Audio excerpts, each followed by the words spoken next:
Good afternoon. This is Susan, and this is Susan's Ramblings.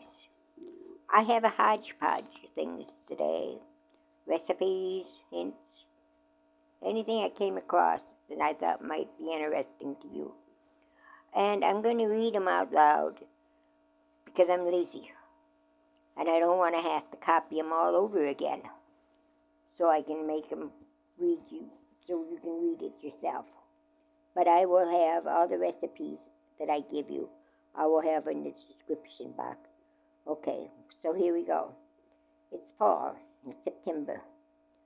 Yes, I know the temperatures are up there yet, but we're beginning the flu and the cold season, along with the cough virus that seems to be coming back. So I found this. It's an immunity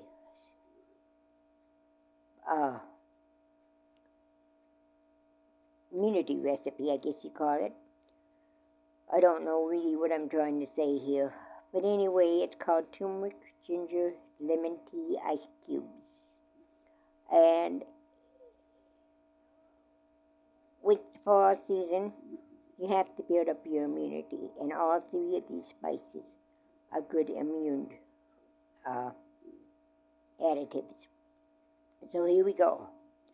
1.5 tablespoons of ground ginger, or 1 pound of fresh ginger. 3/4 tablespoon of ground turmeric, or 1/2 pound of fresh turmeric. Get 6 lemons, zested and juiced, and then you cut the pith and the pulp into 1-inch pieces. Place all but the lemon juice in a large pot. Cover up everything with water and simmer for 1 hour. The last 5 minutes, add a dash of black pepper. Remove from the heat. Sift off the solids. Allow the liquid to cool. Add your lemon juice and pour into ice cube trays and freeze. Do not discard the solids. Turn the solids into slurry, dry slurry. Dehydrate them, and then powder. And then you can use your powder in smoothies or in a cup of tea. If you want a sweeter ice cube, make a simple syrup of 1-to-1 ratio of 1 cup of water, or a 2-to-1 cup ratio, to use in a cold drink. 4 ice cubes in a large glass and fill with sparkling water. For hot, 1 cube in a teacup, or 2 cubes in a mug. Fill with hot water from the kettle and stir until the ice is melted. Turmeric, ginger, lemon, tea ice cubes. And these things will be put in the bottom on the description box, the recipe. Whole casserole. 1 pound of ground hamburger, 1/2 cup of onion diced, 1 bell pepper diced, 2 garlic cloves minced, 2 to 3 medium-sized russet potatoes peeled and sliced thinly, or you may cube them, 1 can of cream of mushroom soup, 1 cup of sour cream, 1 cup of shredded cheese, salt and pepper to taste, French fried onion rings to garnish, or use buttered breadcrumbs. Sliced green onions for garnish, optional. Chopped fresh parsley for garnish is optional. Preheat your oven to 375 degrees. Grease a 9 by 13-inch casserole dish and set it aside. Cook your ground beef in a large skillet over medium heat until brown and cooked through. Drain your grease if necessary. Add your onion, your bell pepper, and your garlic to the hamburger. Saute until the vegetables are soft and fragrant. Add 1/2 cup of water if your mixture seems dry. In a separate bowl, combine your soup and sour cream until well mixed. Season with salt and pepper. Layer sliced potatoes into an even layer in the pan. Add your salt and pepper to taste. Spoon beef and veggie mixture over the potatoes. Add your soup and sour cream mixture over the beef and spread evenly. Sprinkle shredded cheese over it. Cover with aluminum foil and bake for 45 to 50 minutes or until the potatoes are tender when pierced with a fork. Remove your foil. Sprinkle your onion rings or breadcrumbs on top. Bake an additional 5 minutes or until the onions are golden brown and the casserole is heated through. Remove from the oven and allow to cool for 10 minutes. Slice and serve. I got a note here. It says potatoes can be cubed and mixed with the ground beef mixture in the pan rather than slicing the potatoes. Hobo casserole. Remember, the recipe will be put in your description box. Fiesta cheesy chicken casserole. This is the one where, as I was writing it down, I thought, oh boy, I can use my dehydrated foods on this and make myself a dehydrated meal where I just add water. So anyway, I haven't done that one yet. We'll read the recipe as it was written, and then I will, tomorrow I will put it into usually dehydrated foods to make it. Fiesta cheesy chicken casserole. 2 cups of cooked chicken diced. 1 onion chopped. 1 bell pepper chopped. 1 green bell pepper chopped.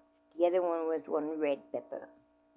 1 can of black beans rinsed and drained. 1 can of corn drained. 1 can of raw tomatoes.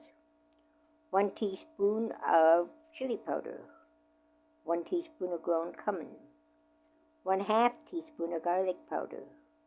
1/2 teaspoon of salt. 2 cups of uncooked white rice. 2 cups of chicken broth. 2 cups of shredded cheese. Preheat your oven to 375 degrees. Spray a 9 by 13-inch pan with cooking spray and set aside. Saute your onions and peppers until tender in a large pan. Add your black beans, your rotels, the corn, chili powder, cumin, garlic powder, and salt to the pan. Stir to combine. Add your cooked chicken to the skillet and stir to combine. Pour uncooked rice into the baking dish. Pour the chicken and veggies mixtures over the rice. Pour the chicken broth over the rice and chickens. Cover the baking dish.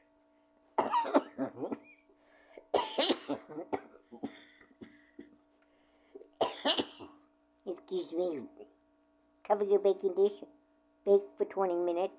Stir well and continue to bake for another 25 to 30 additional minutes or until the rice is tender. Add more liquid if necessary. Remove from the oven, sprinkle with shredded cheese, and bake an additional 3 to 5 minutes or until heated through and it's uncovered. That's Fiesta cheesy chicken casserole. Now this is my project that I've been working on today. Homemade Jimmy Dean sausage. Now, breakfast sausage is basically ridiculous in prices nowadays. But yet I still like a sausage. And I particularly like Jimmy Dean's. So I found a copycat recipe. And for all 3 of Jimmy Dean's sausages. So that's what I've been working on today. And I've got it cooked. And now, tomorrow, I will can it. So it will be shelf-stable in my pantry. And I just need to grab a jar when I want it. Homemade Jimmy Dean sausage. For the hot one, 1 pound of ground pork. 1 teaspoon of salt. 1/4 teaspoon of cayenne pepper. 1/4 teaspoon of rubber sage, 1/4 teaspoon of pepper, 1/4 teaspoon of crushed red pepper flakes, 1/4 teaspoon of ground coriander, 1/4 teaspoon of accent, which is optional. Mix well and let rest for 15 minutes before baking. For your regular Jimmy Dean sausage, 1 pound of ground pork, 1/2 teaspoon of salt, 1/4 teaspoon of dried parsley, 1/4 teaspoon of sage, 1/4 teaspoon of pepper, 1/4 teaspoon of dried thyme, 1/4 teaspoon of crushed red pepper, 1/4 teaspoon of ground coriander, and 1/4 teaspoon of accent, which is optional. Mix well. Let rest 15 minutes before baking. And your maple, 1 pound of ground pork, 3 tablespoons of maple syrup, 1 teaspoon of salt, and 1/2 teaspoon of accent, which is optional. There again, you mix well and let rest for 15 minutes before cooking it. I have made the regular and the maple. We're not too crazy about hot. That's it for today. Remember, these recipes will be put in the description box. Have a great day, and God bless.